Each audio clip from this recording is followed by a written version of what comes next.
Sur le terrain, à Chenvel, on va faire un petit point sur où on en est sur la partie projet éolien de Volkswagen. Cette association d'habitants prépare la bataille contre l'entreprise. Et ce n'est pas qu'une poignée d'irréductibles. 90% de la population locale est derrière eux. Vous voyez là une partie des courriers, c'est des promesses de dons. Car il y a bien eu une enquête publique défavorable au projet et un refus préfectoral. Mais la société d'éoliennes intente un recours juridique pour avancer malgré tout.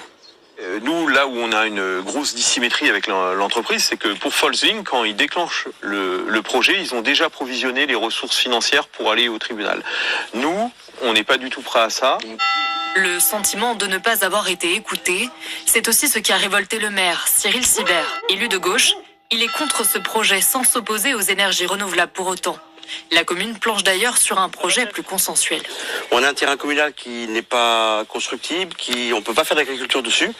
Et du coup, on a sollicité une entreprise qui fait du photovoltaïque pour faire un mini-ferme de panneaux photovoltaïques. L'implantation de 5 nouvelles éoliennes aurait pu rapporter gros financièrement à sa commune, mais qu'importe.